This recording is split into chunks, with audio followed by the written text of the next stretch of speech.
এক নম্বর আন্ডারপাসে চলে আসছি, তার মানে আমি কুড়িল ব্রিজের খুব কাছাকাছি আছি। শেষ আজকের রাইড, কোনো জায়গায় ব্রেক দিলাম না, চলে আসলাম আবার কুড়িলের দিকে। সো ওভারঅল ভালোই লাগলো, অনেকদিন পর সিঙ্গেল একটা রাইড ছিল আমার 300 ফিটে। দেখি আবার মাও যাওয়া যায় কিনা 2-4 দিনের মধ্যে, গেল ওইটাও দেখতে পারবেন আপনারা, নো প্রবলেম।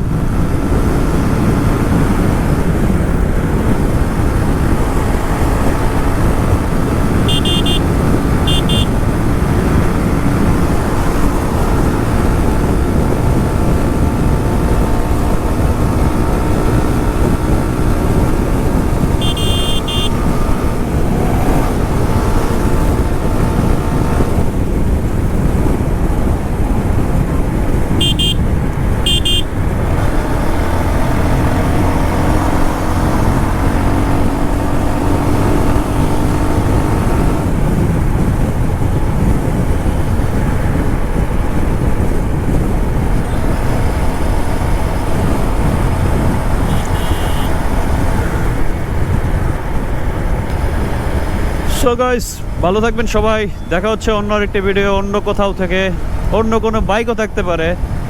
ততক্ষণ পর্যন্ত ভালো থাকবেন, সুস্থ থাকবেন, আল্লাহ হাফেজ। আর চ্যানেলটি যদি সাবস্ক্রাইব করে না থাকেন, কি করতে হবে ওটা তো আপনারা জানেনই, সো আর বললাম না।